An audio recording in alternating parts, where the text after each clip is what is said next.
acabou de cantar, né, que nada vai contra a igreja. E nós somos a igreja é o corpo de Cristo andando nessa terra. E eu quero te encorajar mesmo que nós estamos em um bom lugar. Quais são as fontes do poder de Deus nessa terra? A gente sabe, né? As fontes do poder de Deus nessa terra são o Espírito Santo, a palavra, o nome de Jesus e a igreja. Então é impossível alguém ou algo ir contra a igreja mesmo. Por isso o inferno não vai prevalecer. Por isso Jesus disse isso para Pedro. Ele disse assim: as portas do inferno não vão prevalecer contra a igreja. Nós somos a maior autoridade andando nessa terra, gente. Você precisa crer nisso, precisa andar debaixo dessa autoridade, sabendo que, coitado do diabo, ele já é um inimigo derrotado, e o máximo que ele pode fazer é latir de longe, mas a gente não tem medo dele, em nome de Jesus, amém? Aleluia. Então, aperte seu cinto, vamos decolar. Eu vou conversar um pouquinho da palavra com vocês hoje, culto de ceia. E a gente vai abrir bastante a Bíblia hoje. Quem gosta da Bíblia aqui, levanta a mão para mim saber. Aleluia, isso aí, eita glória, que coisa boa. Ensinar para quem gosta de aprender, Marco, é igual cozinhar para quem gosta de comer. Aleluia, entendeu? A gente faz uma parceria boa. Eu conversei esse dia com uma pessoa, e ela falou: eu gosto muito de cozinhar. Eu falei: eu gosto muito de comer. Então acho que a gente pode fazer mesmo uma parceria bem legal, viu? Em nome de Jesus, Deus é bom. Pegue sua Bíblia, então vamos fazer uma confissão da palavra. Você pode dizer assim: eu sou tudo aquilo que a Bíblia diz que eu sou. E eu tenho tudo aquilo que a Bíblia diz que eu tenho. E eu posso tudo aquilo que a Bíblia diz que eu posso. E eu vou fazer tudo aquilo que a Bíblia diz que eu devo fazer. Aleluia! Aleluia! E são muitas coisas mesmo que nós podemos, que está disponível para nós. E eu sei que a gente vai sair daqui hoje acrescentado e sabendo em nome de Jesus o que fazer com isso. Então abra sua Bíblia no livro de Tiago, no capítulo 5 e no verso 16. A Bíblia diz assim: confessai, pois, os vossos pecados uns aos outros e orai uns pelos outros, para serdes curados. E aí, essa frase: muito pode, por sua eficácia, a súplica do justo.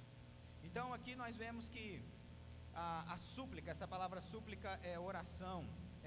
Algumas traduções dizem assim: muito pode, como essa. Outras dizem que pode muito em seus efeitos, a súplica do justo.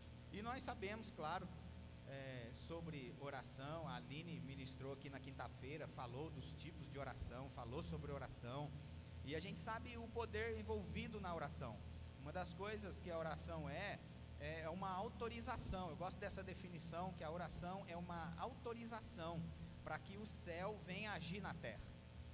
Quando Deus deu autoridade para o homem na terra, essa autoridade foi dada e restaurada em Cristo. E então agora o homem é autoridade nessa terra. Então Deus, ele não pode fazer nada que a gente não venha orar primeiro, para que a gente venha autorizar o céu para agir na terra. Quem está comigo que é aqui? Então essa é a importância da oração, até para que a gente venha entender sobre oração, crer na oração. A Bíblia chega a dizer no livro de Lucas, no capítulo 3 e no verso 21, que todos lá foram batizados, assim como Jesus. E com Jesus, quando ele foi batizado, ele foi orar, e porque ele orou, o céu se abriu. Então a gente precisa crer mesmo que existe poder envolvido na oração. Quando nós falamos com Deus, quando nós temos essa comunhão com Deus, o céu está aberto, está disponível para agir em nosso favor. Como o livro de Romanos diz no capítulo 8, que todas as coisas cooperam para o bem daqueles que amam a Deus e foram chamados segundo o seu propósito. Então eu preciso crer mesmo que céus e terra estão se movendo, estão trabalhando para me favorecer, para me abençoar, para me enriquecer, porque eu estou envolvido em um propósito. Eu sei agora quem eu sou, o que eu tenho, o que eu posso em Cristo. E então por causa disso eu não fico preso às coisas desse mundo, não fico enredado com as coisas desse mundo, mas eu tenho um propósito a cumprir, uma visão celestial. E então o céu está disponível para isso. Existe esse poder envolvido na oração. Você está comigo? E é claro que quando falamos de oração aqui nesse texto de Tiago 5, verso 16, ele não está falando também, entenda quando eu digo uma simples oração, eu não estou classificando oração como algo simples, mas esse texto deixa claro que a súplica, a oração de um justo é que pode muito. Não é somente a oração, e a gente já sabe que a oração pode muito, mas aqui nesse caso é a oração do justo. Então, quando falamos da oração do justo, eu preciso entender também que não é nem só a oração que pode muito, mas é quem está fazendo e de onde está fazendo. Porque alguém que entende a posição de justiça e o que foi conquistado para ele, ele tem essa consciência de que a oração que ele faz pode muito. Aleluia, está comigo? Olha, se a gente for pegar alguns versos anteriores de Tiago, no capítulo 5, a gente vai ver, a partir do verso 13, se eu não me engano, falando assim: está alguém sofrendo? Eu acho que é isso mesmo, coloca ali para mim, por favor, Tiago 5,13, eu acho assim. Está alguém sofrendo? Ora, e aí o negócio resolve. É isso? Está alguém entre vós sofrendo? Faça a oração. Está alguém triste? Cante louvores. E aí fala: está alguém doente? Chame os presbíteros da igreja, eles vão lá ungir com óleo. E aí fica aqui claro, eu não tenho tempo para estender muito sobre isso, que fica claro que no verso 15 mesmo diz que o que salva o doente não é o óleo ungido, mas é a oração da fé que salva o doente. Está comigo? Ó, acompanha aqui, ó. Diz lá, volta para mim 14, por favor. Está alguém entre vós doente? Chama os presbíteros da igreja, e estes façam oração sobre ele, ungido com óleo, em nome do Senhor. Então percebe? Aqui uma das fontes do poder de Deus agindo nessa terra, que é o nome de Jesus. A gente falou agora há pouco quais são as fontes do poder de Deus nessa terra: o nome de Jesus, o Espírito Santo, a palavra e a igreja. Então é alguém que é parte do corpo de Cristo, que é a igreja, chegou lá no nome do Senhor. Então percebe que não é o poder, não está no óleo, mas está na oração da fé. O verso 15 diz: e a oração da fé salvará o doente.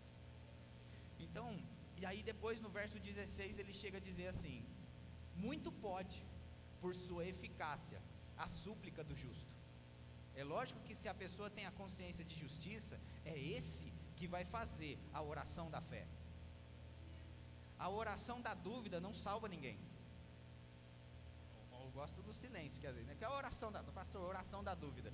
Quando a gente vai para algo e diz: Senhor, se for da tua vontade. Se for da tua vontade, não é a oração da fé, é a oração da dúvida. E não é a oração da dúvida que salva, é a oração da fé que salva. Pastor, mas e se eu não sei a vontade de Deus? Então leia a Bíblia, porque a vontade de Deus está na Bíblia. Amém? Aleluia. A única oração que a gente pode fazer, que é se for da tua vontade, é a oração de consagração para os planos dele. E ainda assim, depois que eu faço essa oração de consagração e estou envolvido no plano dele, eu passo a saber quais são os planos dele, e já não é mais mistério para mim. Até porque, independente se eu ainda não sei, Romanos 8 garante para mim que todas as coisas cooperam para o bem daqueles que amam a Deus e foram chamados segundo o seu propósito. Então, até o que é mistério, se eu estou envolvido no plano, de alguma maneira está cooperando para o meu bem. Está comigo? Então, esse justo que vai fazer essa oração, que é carregada de poder, porque não é uma oração qualquer, mas é uma oração ativa, operante e cheia de energia divina. É a oração do justo que pode muito em seus efeitos. E entenda aqui, para a gente entender, como eu disse, não é a oração em si, mas é quem faz e de onde faz. Essa é a oração do justo. Efésios, no capítulo 2 e no verso, deixa eu achar aqui. Vamos ver lá, acho que é 6. Bota aí para mim ver, gente, por favor.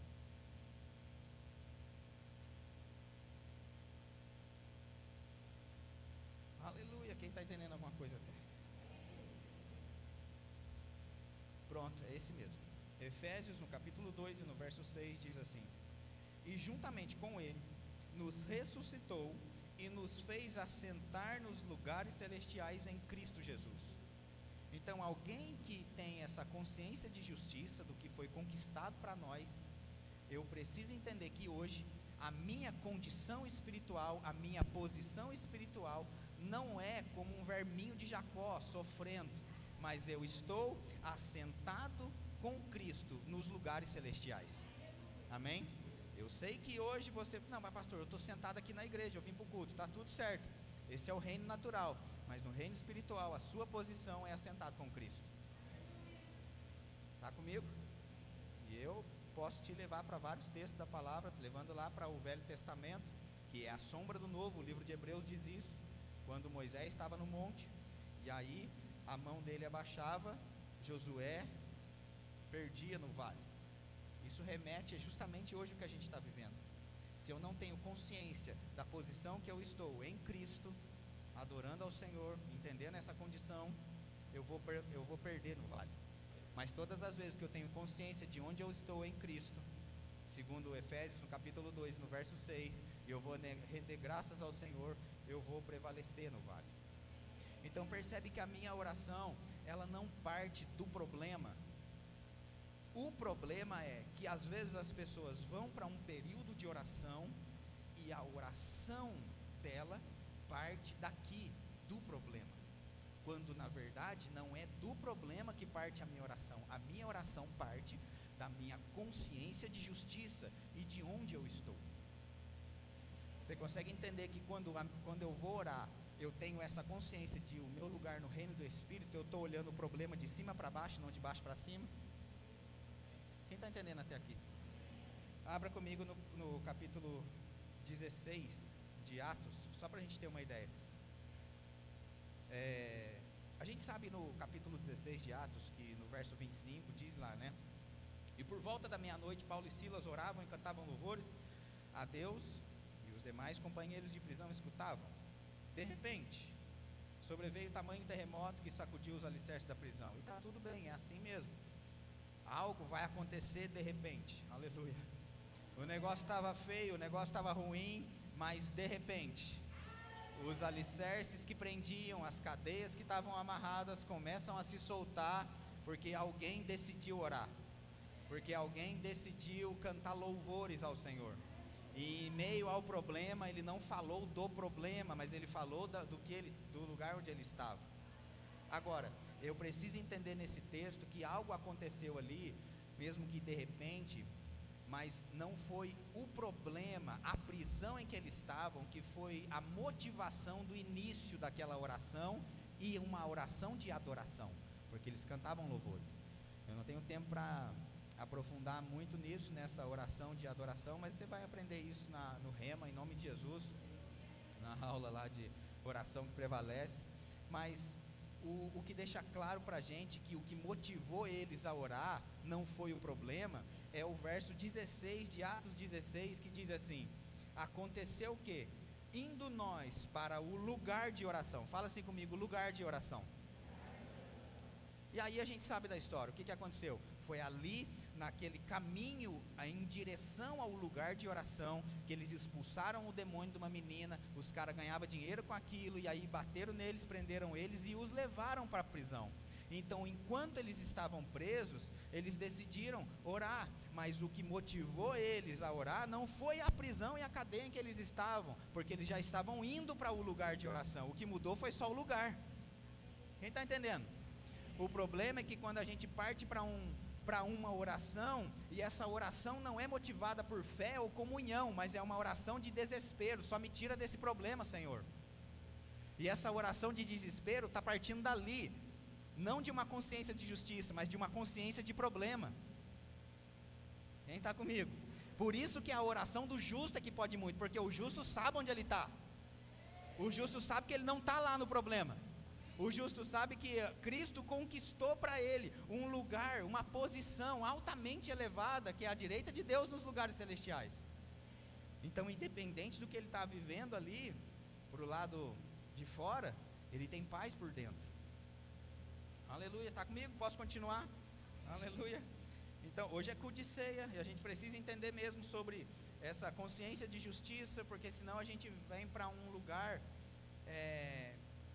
e vive uma religiosidade, sabe? Que culto de ceia eu já sei como é que funciona, toca umas musiquinhas ali, aleluia, depois o pastor prega, depois a gente come um pedacinho de pão, toma um suquinho, dá vontade até de tomar mais, mas graças a Deus tem o café da comunhão, a gente vai lá para o fundo, aleluia.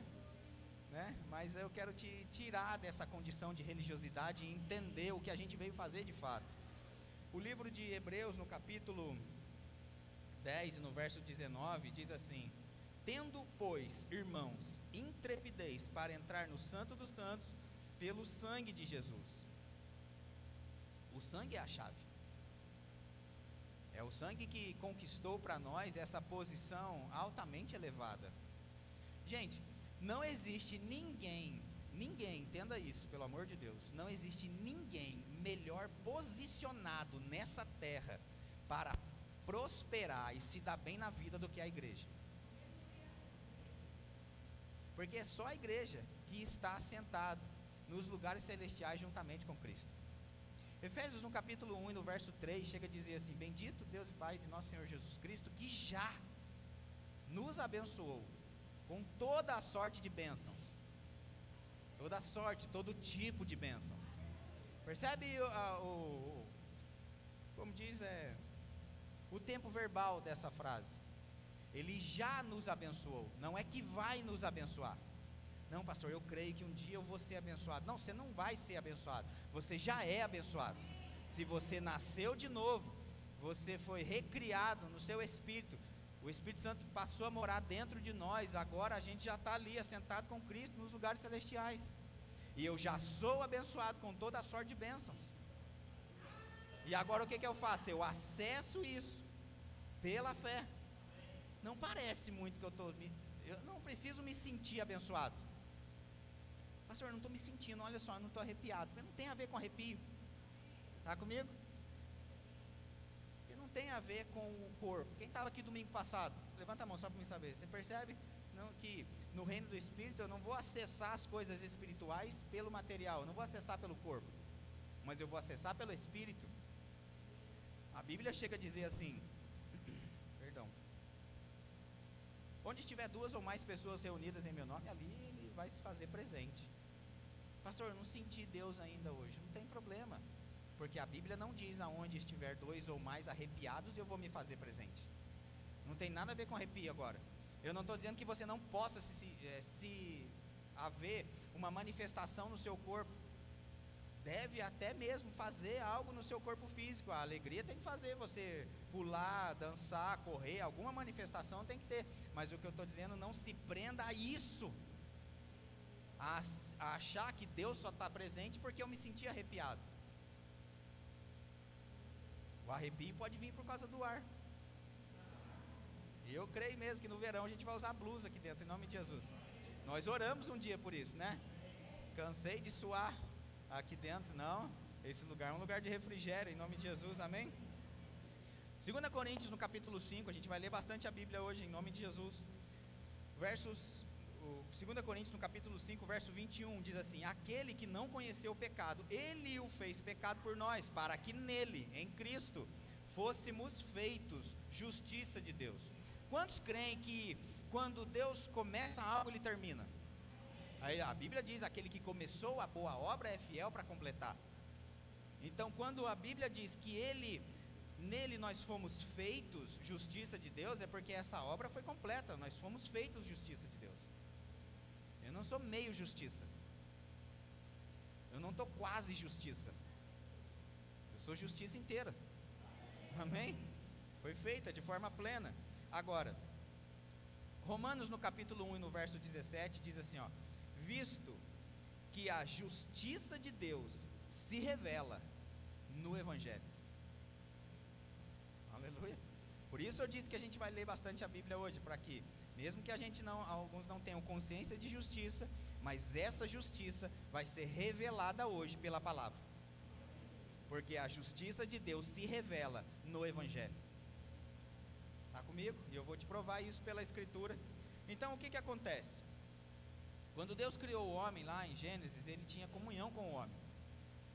E aí, eu estou resumindo bem muito isso aqui, viu gente? Porque já passou quase 20 minutos aqui, então, por favor, entenda, né? Quando o homem peca, ele é separado de Deus. Porque Deus não compactua com o pecado. Deus não tem comunhão com o pecado. A partir do momento que o homem peca, o homem perde a comunhão com Deus. E essa comunhão só foi restaurada por completo em Cristo Jesus. Até então, Deus encontrou algumas formas paliativas de ter contato com o homem, e era de forma assim, paliativa mesmo. Tinha lá uma vez por ano que o sacerdote entrava no Santo dos Santos para fazer a expiação do pecado pelo povo. mas nunca foi um sacrifício completo. É que você, é mais ou menos assim, imagina a sua fatura do cartão de crédito, tá comigo? Mas não faz cara de triste não, pelo amor de Deus, não, ó. Ai pastor, você estava indo tão bem, agora você me lembrou do negócio. Calma, você é justiça, amém? Aleluia. Essa conta já está paga, aleluia. Cristo pagou o preço, aleluia. Agora, essa conta do cartão de crédito, gente, quando era na velha aliança, ela só era pago o mínimo.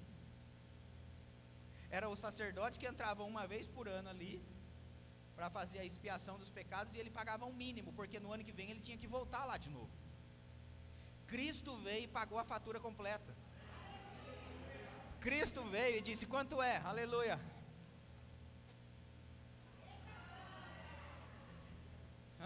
Aleluia. Não estou falando que Cristo é o Silvio, né? Aleluia. Quem quer? Quem quer? É só levanta a mão para me saber. Aleluia. Até o Silvio Santos perguntava quem quer e o que tem. Ele fazia até aviãozinho. Ei, aleluia. Então Cristo pagou. O sacrifício desse cordeiro pascal foi um sacrifício perfeito, não precisa fazer outro sacrifício, é como se ele tivesse pago mesmo, a fatura completa.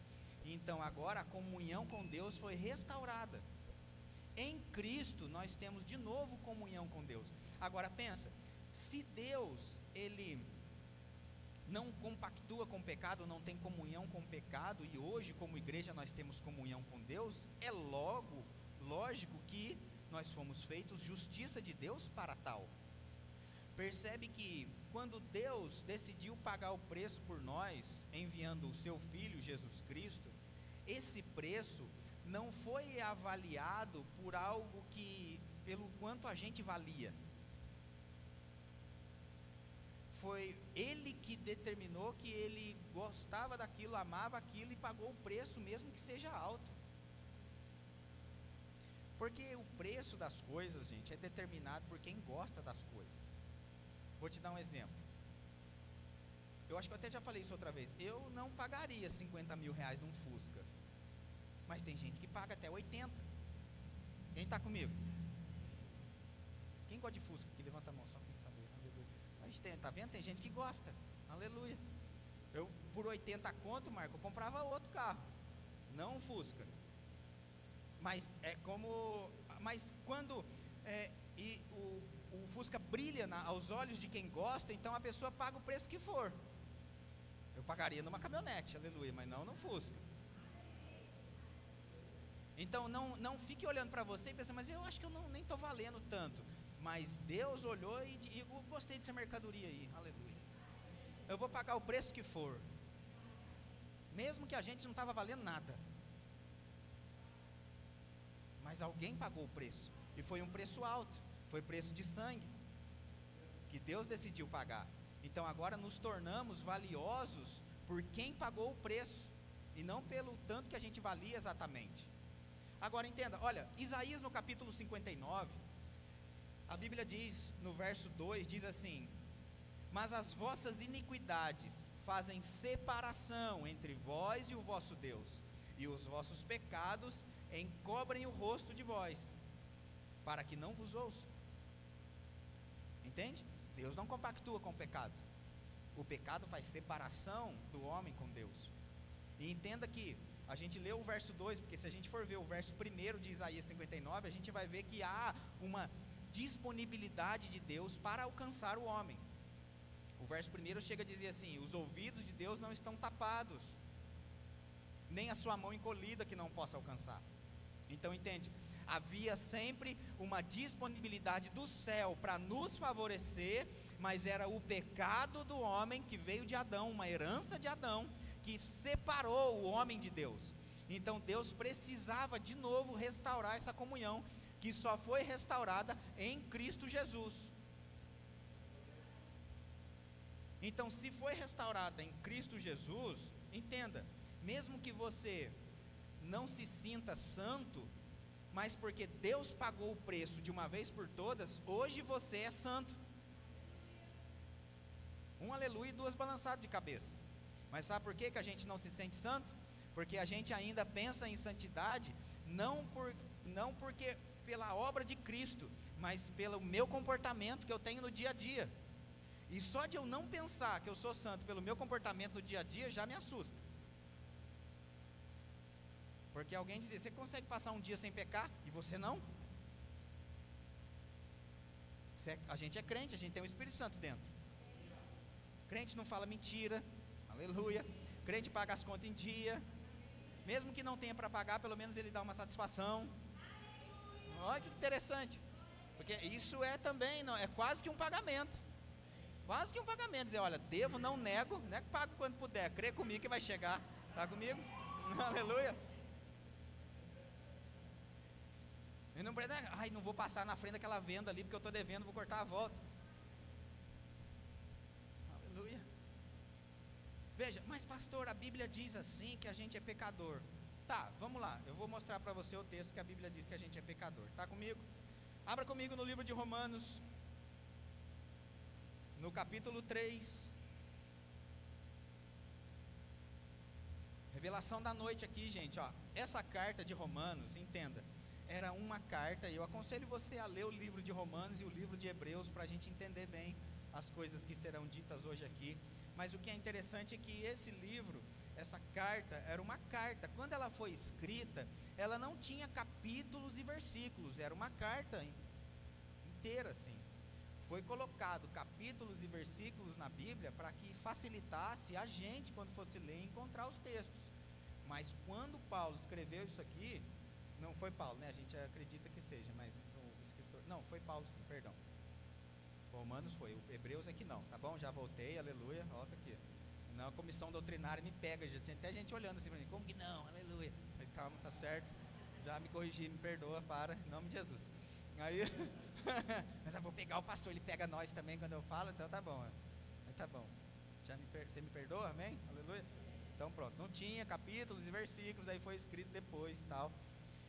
Então era contínuo isso, né? Então o livro de Romanos, no capítulo 3, diz assim, no verso 23, eu vou encurtar bem, claro, para que a gente ganhe tempo. Diz assim, ó, 23 e 24: pois todos pecaram e carecem da glória de Deus.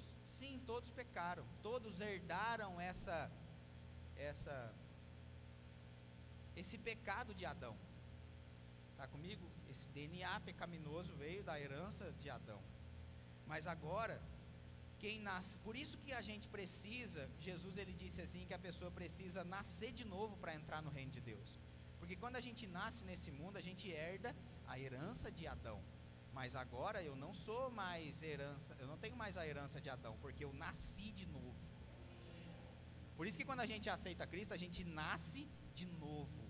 Agora você é de outra família. Por isso o livro diz que a gente foi resgatado da maldição da lei. Diz que a gente foi tirado do império das trevas e transportado para o reino do Filho do seu amor.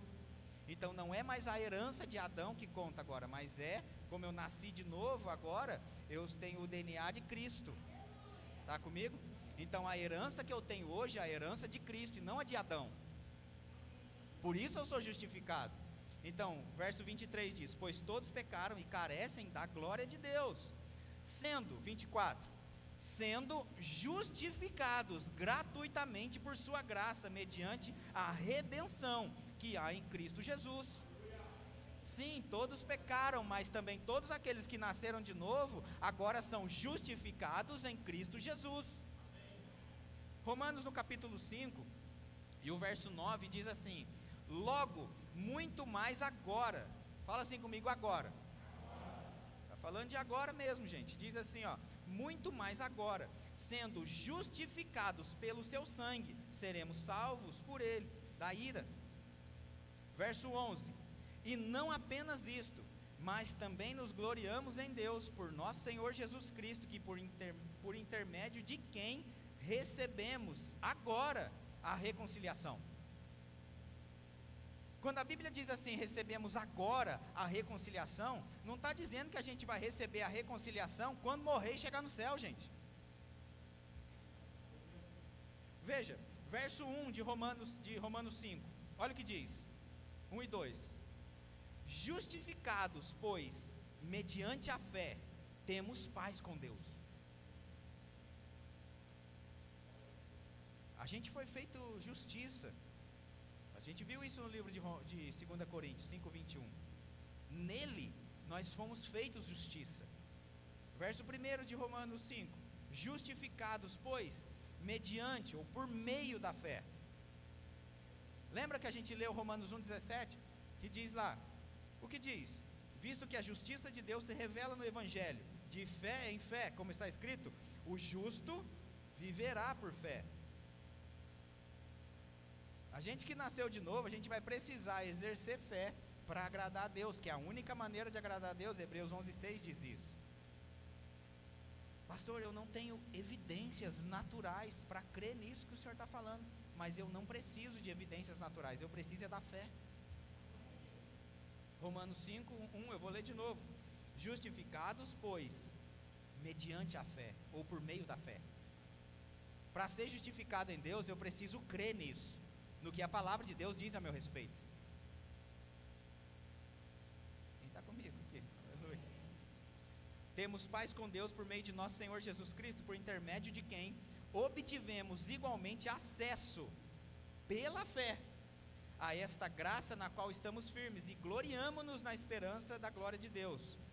Romanos 8:1 e 2 diz assim: agora, fala comigo assim, agora, pois, nenhuma condenação há para os que estão em Cristo Jesus, porque a lei do Espírito da vida em Cristo Jesus te livrou da lei do pecado e da morte.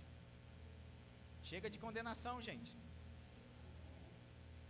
Eu sei que, não, pastor, então você está falando que a gente pode viver uma vida de pecado deliberado? Claro que não. O próprio livro de Romanos também diz isso. Porque direi, eu vou então viver deliberadamente no pecado para que a graça seja maior?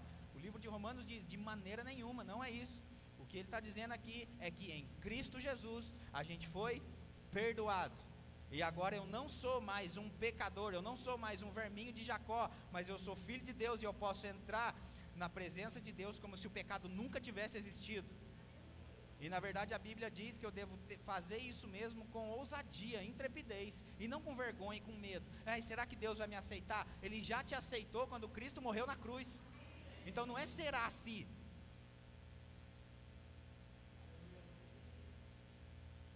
Então hoje eu estou diante de uma igreja santa.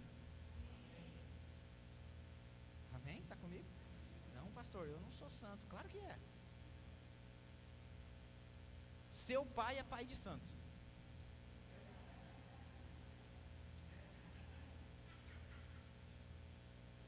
Se tem pai de santo aqui, é o pai desses aqui, ó. Aleluia.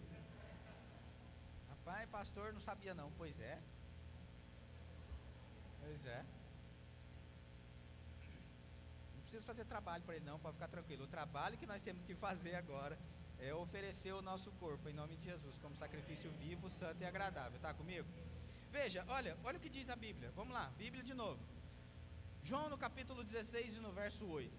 Olha o que Jesus disse aqui a respeito do Espírito Santo. Vamos lá. Quando ele vier, falando do Espírito Santo, convencerá o mundo de 3 coisas: do pecado, da justiça e do juízo. Quem aqui já nasceu de novo, só para eu saber, você tem o Espírito Santo morando dentro, é crente, então pronto. Então veja, quando você nasceu de novo, aceitou, né, fez essa confissão sobre Jesus ser o seu único e suficiente Senhor e Salvador, creio eu que a palavra diz que você foi convencido a respeito do pecado. E então, eu mesmo, quando eu me converti mais por medo de ir para o inferno do que propriamente outra coisa. Rapaz, quer saber, deixa eu ficar livre do inferno e aceitar Jesus logo para garantir, né? Eu prefiro ir para o céu. Então esse texto deixa claro que o Espírito Santo está aqui nessa terra para isso mesmo, para convencer o mundo do pecado e escatologia, do juízo, algo vindouro. Não chegou ainda, mas vai chegar. Quem está comigo? E eu creio que muita gente, muitos cristãos estão mesmo frequentando igrejas, vivendo sua vida cotidiana, e está tudo bem, convencidos dessas 2 coisas, do pecado e do juízo. Do pecado, porque creu em Jesus, confessou e tem consciência de que tinha uma vida de erro e não quer ter mais. Do juízo, porque sabe que um dia vai morar no céu e não no inferno, porque a gente aceitou Cristo. Mas qual é o problema que os cristãos têm de, nesse período não ser convencido pelo Espírito Santo? Porque Jesus garantiu, quando Ele vier, Ele convencerá o mundo do pecado, da justiça, que é o que a gente está vivendo hoje, e do juízo. Do pecado, quando eu aceitei Jesus, do juízo que vai chegar, mas eu preciso ser convencido e ser deixado ser convencido pelo Espírito Santo a respeito dessa justiça, que é viver uma vida plena aqui nessa terra, uma vida em que eu tenho agora acesso pela fé e pelo sangue de Cristo, de que eu posso viver bem. Quem está entendendo? Esse que é o problema, às vezes, não, pastor, não, imagina, meu Deus do céu, sabe o que eu acho, pastor? É assim, ó, a gente só vai ter acesso à plenitude, a gente só vai ter acesso mesmo a Cristo quando eu morrer e estiver lá no céu. Deixa eu te dizer uma coisa, alguém que crê que só vai ter acesso a Deus quando morrer, a gente coloca a força da justificação na morte e não em Cristo. Eu vou repetir, tentar melhorar isso. Quantos creem que a obra de Jesus é perfeita? A obra de Cristo na cruz. Se eu creio que eu só vou ter um encontro com Deus, então, quando eu morrer, o poder dessa justificação e de me fazer chegar diante de Deus está na morte e não em Cristo. Quando na verdade o poder de Deus está em Cristo. Foi em Cristo que nós somos justificados, e não quando eu morrer. A morte nem tem poder mais sobre nós.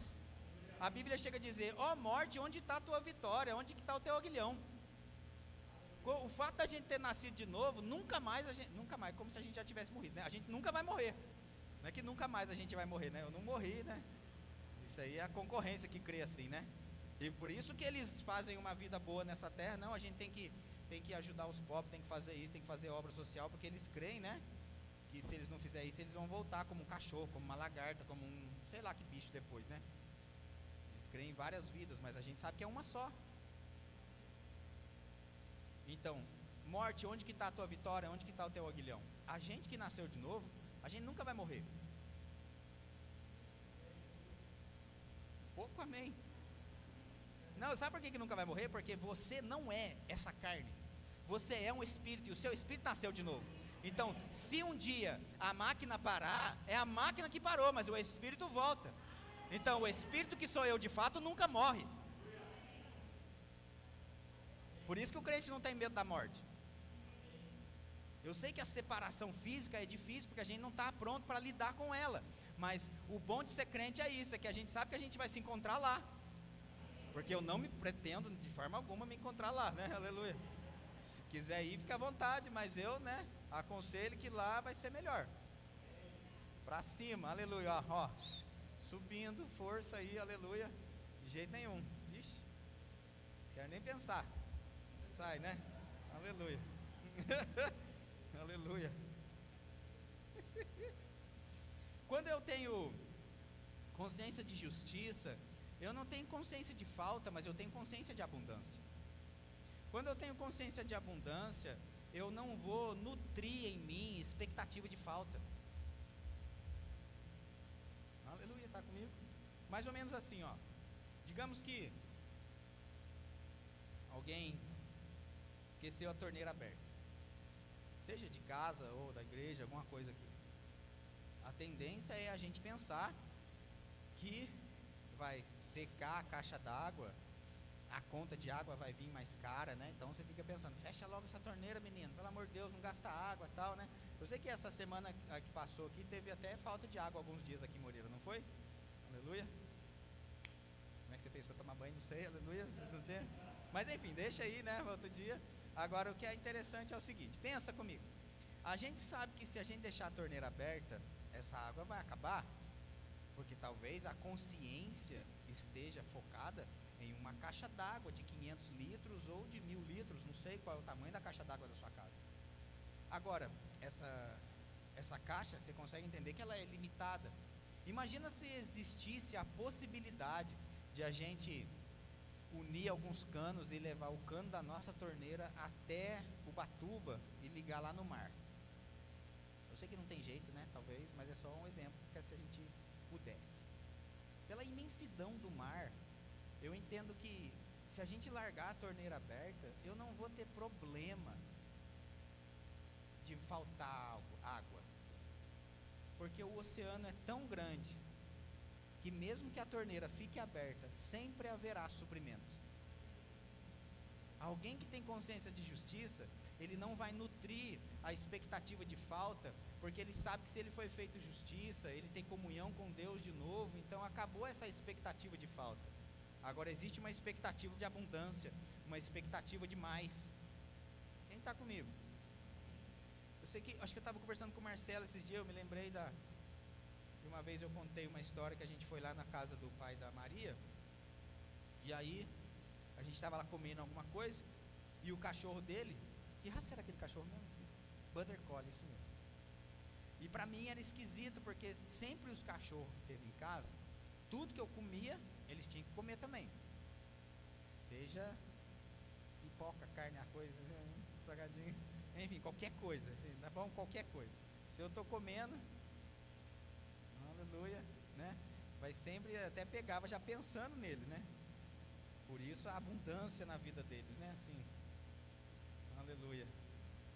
E aquilo me chocou, quando eu estava lá na casa do pai dela, e a gente estava comendo, e eu comia e ficava olhando, né? Aquele cachorro ali, quieto assim, com cara de murcho, às vezes olhava pra gente, às vezes não. E eu não aguentei, eu perguntei, né, pro pai dela, eu falei assim, ele não vai pedir não? Porque assim, eu tô tão acostumado com os que chega, e achar ruim que não dá ainda, sabe assim? Já viu aquele cachorro que bate a mão assim, faz assim, só falta falar, e o meu pedaço, né? Eu tô aqui, não me viu ainda? Como assim, né? E ele disse algo assim, não, ele não pede, porque ele sabe que a gente não dá. Aí eu fiquei pensando, olha só, às vezes tem muito crente que é assim com Deus, porque não tem consciência de justiça, não tem intrepidez para chegar no Santo dos Santos, não tem a consciência de que ele foi restaurada essa comunhão, então não tem ousadia nem para pedir, porque ele acha que Deus não vai dar. Eu não estou falando que a gente tem que ser um pidão espiritual, um pedinte espiritual, não é isso, mas o fato de a gente ter essa consciência de justiça, essa consciência de que a comunhão foi restaurada, gente, eu sei que o fato de eu estar na presença do meu pai, a presença, onde ele está tem abundância, aonde Deus está tem abundância. Deus é um Deus exagerado, ele não é Deus de pouca coisa. Se a gente estiver pensando em pouca coisa, a gente está na frequência errada, porque ele mesmo disse, clama a mim, vem falar comigo, vai, o que você está querendo, vem falar comigo que eu vou anunciar para você, coisa grande, não é coisa pequena, já disse, coisa pequena é na concorrência, lá sim, vai ter consciência de falta, vai ter consciência de que eu não posso, não é meu direito, eu não consigo, vai falir, não vai chegar. Deus não, Deus está dizendo assim, vem cá, Selma, que nós vamos conversar um pouco, eu vou anunciar para você, coisa grande e oculta, que está guardada para você e não de você. Quando a Bíblia diz que está oculto, não é oculto de mim, mas é oculto para mim, é oculto a ponto de ser algo tão específico, tão singular, tão íntimo, que é somente seu, que é só você que vai acessar, vai ser revelado, vai ser descortinado, vai ser trazido para os seus olhos, quando você chegar naquele lugar. Quem está comigo? Aleluia. Quando a gente valoriza alguém, a gente guarda aquilo para aquela pessoa. Algo que é de valor, nós entendemos que precisa estar escondido. Ninguém deixa algo de valor solto. Pode ver, coisas de valores estão escondidas. Joias, dinheiro, chocolate, coisas assim que são... Está entendendo? E quando você descobre os segredos, aleluia, achei, haha. E a pessoa diz, eu estava guardando para você, rasta, aleluia. No caso de Deus, sim, né? No caso de Deus, sim. E é verdade mesmo, quem nunca, né? Eu sei que mãe faz isso, né? Pai faz isso para filho também. Fala assim, abriu a geladeira, uau, aquele negócio, meu, vou comer. Não! Esse é do fulano. Aí você, mas fulano nem veio, mas está guardado para ele. Existem coisas celestiais. Nem sei que vocês estão rindo, mas está bom. Existem coisas celestiais que estão guardadas mesmo nos armários celestiais, que são para nós. Que se alguém for pegar, Deus vai falar, não, aleluia, esse é dele. Ah, mas ele nem veio, mas ele vai vir, eu estou crendo. Em nome de Jesus, amém? A Bíblia chega a dizer, gente, que na velha aliança, quando Deus estava querendo, né, ter essa comunhão com o homem, e ele vinha de forma paliativa, ele chegou a morar dentro de uma caixa, dentro de uma arca. E claro, como o livro de Hebreus diz, o Velho Testamento é a sombra do Novo, é a representação do que a gente ia viver. Essa caixa, essa arca onde Deus morou durante um tempo, ela era de madeira revestida de ouro, por dentro e por fora. Veja se isso não remete a nós hoje. Ficar em Jerusalém até que do alto seja revestido de poder. O que tinha dentro da arca? 3 coisas. O maná, que simboliza a provisão de Deus diária, nunca vai faltar para nós. Oh, aleluia. Tinha também a vara de Arão que floresceu, significa a autoridade. A gente foi feito reis e sacerdote. Tinha também dentro da arca as tábuas da aliança, representa a aliança que nós temos com Cristo, que também foi cumprida em Cristo. Aleluia. E por cima da arca ainda tinha os anjos ali. E o que o livro de Hebreus no capítulo 1 diz a respeito dos anjos que estão hoje aqui para trabalhar em favor daqueles que herdaram a salvação, ou seja, para nós. A arca é uma representação do que a gente vive hoje. Nós hoje somos essa arca que carrega a presença de Deus. Aleluia. Quem está entendendo alguma coisa até aqui? Veja. Olha, tudo isso de hora já, gente. Meu Deus. Eu já estou. Acho que pode vir o... Doutor, você me ajuda aí, por favor? Porque daí vai dar um...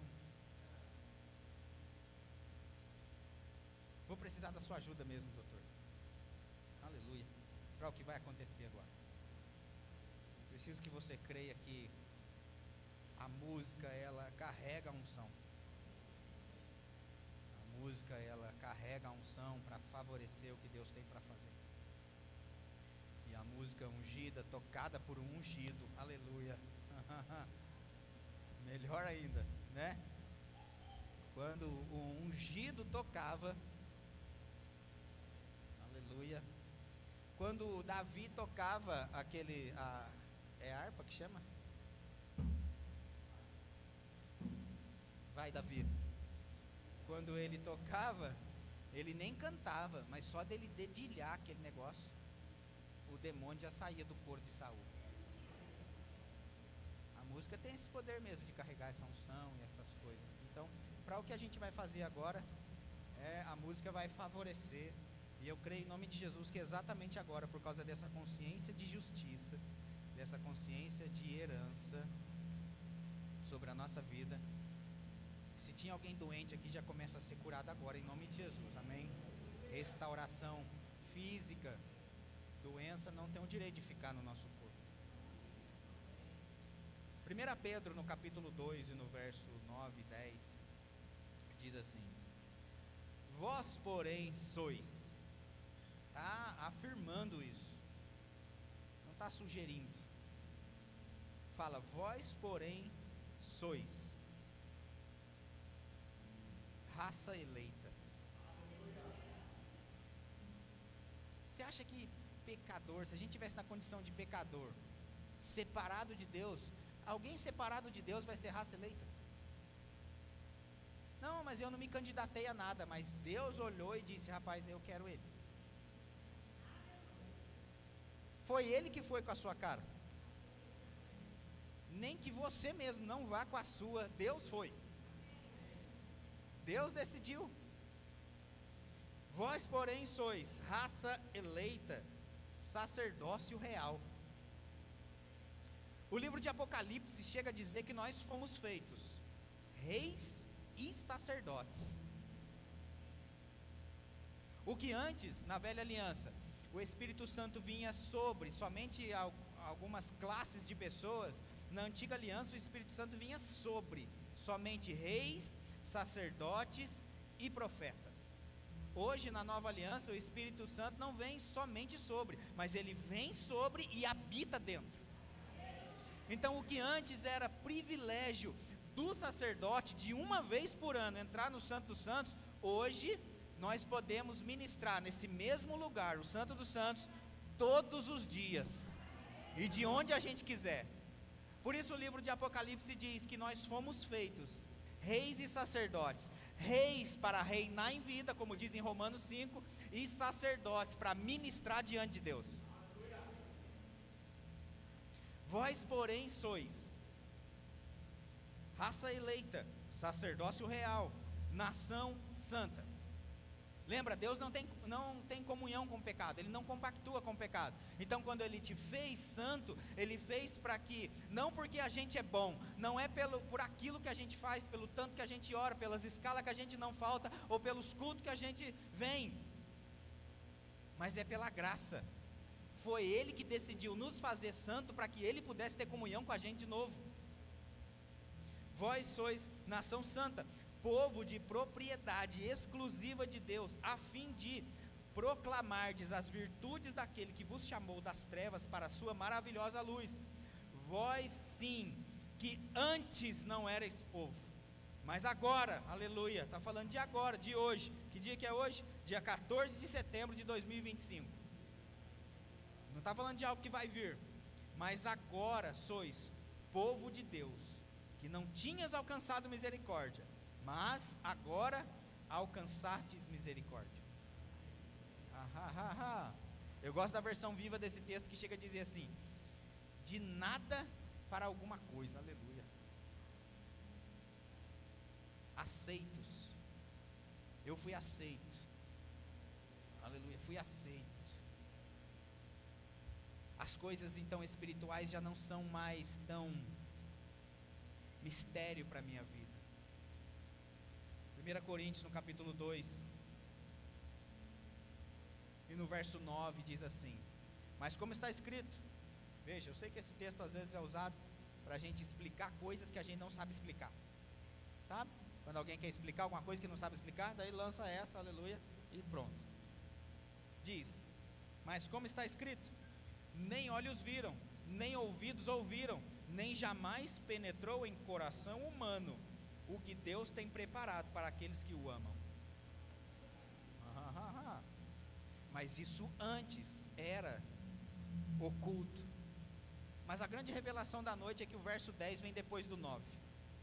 E o 9 diz, era oculto, jamais penetrou, ninguém sabia. Mas o verso 10 diz, mas, você pode dizer assim comigo, mas. Aleluia. Eu gosto do 10 porque ele vai descortinar tudo que o 9 falou. Ele chega a dizer no 10 assim, ó, mas Deus nos revelou pelo Espírito. Então, o que era oculto, o que era mistério, o que antes eu não tinha conhecimento, eu não tinha acesso, me foi revelado pelo Espírito, me foi trazido pelo Espírito, me foi descortinado. O que eu não podia ver, eu posso ver. O que eu não tinha acesso, agora eu tenho. O que eu não tinha direito, agora é meu. Está comigo? Porque o Espírito a todas as coisas perscruta. Essa palavra perscruta significa sabe. O Espírito, todas as coisas ele sabe, até mesmo as profundezas de Deus. Oh, aleluia! Até o que é profundo, o Espírito sabe e pode trazer e revelar para o nosso espírito. Como que ele faz isso? Aleluia! Agora eu quero chamar o grupo de louvor para cá. E eu quero te encorajar a crer em algo, e a gente vai fazer algo. Lembra, a gente começou o culto falando de um texto, que a oração de um justo, a oração do justo pode muito em seus efeitos. Está comigo? E nós entendemos que essa oração, ela, sim, pode ser nós orando, agora com essa consciência de justiça que nós sabemos. Mas a Bíblia também diz que o Espírito Santo, ele ora por nós e através de nós. Então, o Espírito Santo orando através de nós e por nós, também é a oração do justo. Está comigo? Ele é o justo, que nos fez justo com ele. Então a oração desse justo também pode muito em seus efeitos. Quem está entendendo até aqui? Olha como não seria confortante saber, assim como seria esquisito também saber. Pensa, se alguém chega para você e diz: Ronaldo, fiz uma macumba para você. Olha que coisa estranha, né? Eu assim, rapaz, dessa semana você não passa. Seu nome está amarrado na boca do sapo. Você vai morrer seco. Eu tenho consciência de justiça. Sei que não tenho problema se o gato preto passar na minha frente, se eu passar embaixo da escada. Não tenho medo de frango na encruzilhada. Eu sei dessas coisas. Mas soa estranho. Não soa estranho alguém dizer: rapaz, eu fiz macumba para você. Eu falo: macumba? Primeiro que é ruim mesmo, porque se fosse bom seria boa cumba, né? Mas é macumba. Está comigo? O que é de Deus é bom. Tiago 1,17. Toda boa dádiva. Então o que Deus tem é boa cumba, não é má. Então, quando a Bíblia diz assim que o Espírito ele ora por nós, é confortante. Assim a gente saber que, se eu chegar para você e dizer: Ronaldo, cara, eu estou crendo com você, eu estou orando por você. Olha que coisa, rapaz, você pensa: ai, que ajuda, glória a Deus, obrigado por essa ajuda. Assim como eu não vou ter medo de alguém orando, fazendo macumba, mas me traz um certo conforto saber que tem alguém orando por mim. Você está comigo? Não seria bom ouvir isso, tem alguém orando por você? Veja, o livro de Romanos, no capítulo 28 e no verso 26, diz assim: também o Espírito semelhantemente nos assiste em nossa fraqueza. Essa palavra fraqueza aqui, não entenda fraqueza como falta de força. No original ela quer dizer também incapacidade. O Espírito Santo, ele nos assiste, nos auxilia na nossa incapacidade. Porque não sabemos orar como convém.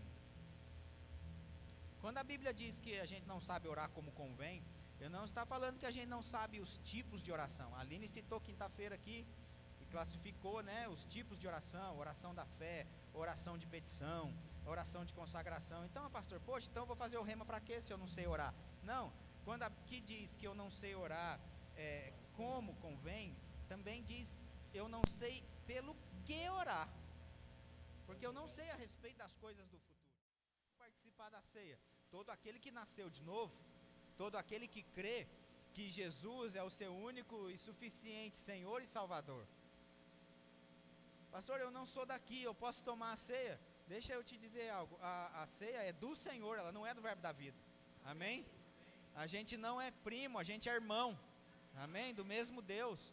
Então, se eu creio em Jesus, se eu já fiz essa confissão, pronto, isso se torna agora real, isso se torna pleno, isso se torna acesso para a minha vida.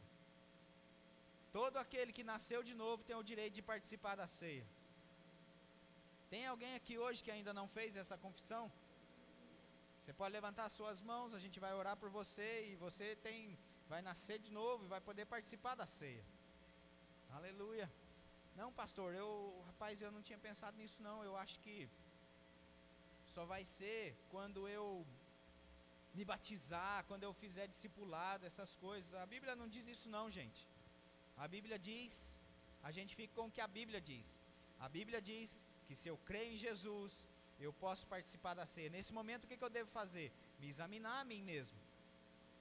Não sou eu, como pastor, que vou examinar a sua vida, se você deve tomar da ceia ou não. Mas a Bíblia diz: examine-se, pois, o homem a si mesmo, e então coma do pão. Não existe essa coisa de eu me examinar, e se eu encontrar alguma coisa em mim, e lembra, a régua dessa examinação é a palavra. Eu olho para a palavra, vejo na minha vida o que tem alguma coisa de errado, e decido me consertar, para ser participante do corpo de Cristo. Decida hoje fazer o que a Bíblia diz. A Bíblia não diz: examine-se, pois, o homem a si mesmo, e se encontrar alguma coisa errada, não coma. A Bíblia não diz isso. A Bíblia diz: examine-se, pois, o homem a si mesmo, e então coma. Quando eu decido não participar da ceia, eu sinalizo para o céu e para a terra: eu encontrei alguma coisa errada, mas eu decido continuar no erro. Quando eu participo da ceia, eu entendo que no corpo de Cristo não há doença, e no sangue de Cristo todos os pecados foram perdoados e pagos em nome de Jesus Cristo. Portanto, eu sou participante do que vai acontecer agora, entendendo que essa justiça que Deus me tornou, me deu uma condição e um posicionamento privilegiado que eu não tinha antes. Quando Cristo me justificou, Ele me deu a condição e o posicionamento. Qual é a condição? Eu vivo hoje como se o pecado nunca tivesse existido. Eu sei que ele existiu, a sua memória diz isso, mas na memória de Deus não está isso aí que você está lembrando. A Bíblia diz que Deus, ele jogou no esquecimento, e Ele não vai jogar na nossa cara o que a gente fez no verão passado. Aleluia! Quando estamos entendendo? Esse trabalho é de Satanás. O de Deus é de acolher, de trazer para perto, de perdoar, te redimir e te fazer uma nova criatura. Cristo não desceu na terra para julgar, Ele desceu para salvar. Ele diz isso. Quem está julgado? Quem decide não participar, quem decide não aceitar. Mas nós não somos desses, amém? Vamos orar, você pode sentar e eles vão servir a ceia. Nós vamos esperar uns pelos outros. Aleluia.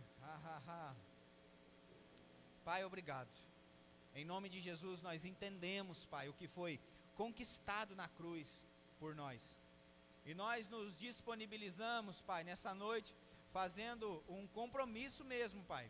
Exatamente assim, nos compromissamos com o céu e com a terra para exercer, Pai, o nosso chamado, para cumprir, Pai, a tarefa que foi colocada em nossas mãos, e para, assim como a Tua palavra diz, Pai, que somos raça eleita, sacerdócio real, nação santa, povo de propriedade exclusiva de Deus, a fim de proclamar. Nós estamos agora prontos para proclamar as virtudes e não derrotas. Eu estou diante de um povo que proclama, que anuncia virtude, que anuncia coisa grande, que anuncia saúde, que anuncia prosperidade, que anuncia vida, que o Evangelho, as boas notícias, são participantes do nosso dia a dia. Em nome de Jesus nós recebemos, Pai, com ações de graças, consagrando, Pai, pela oração e pela palavra, no nome de Jesus, amém? O grupo de louvor vai cantar uma canção, os diáconos podem servir a ceia, por favor. Nós vamos esperar uns pelos outros para que a gente possa participar dessa festa da redenção juntos.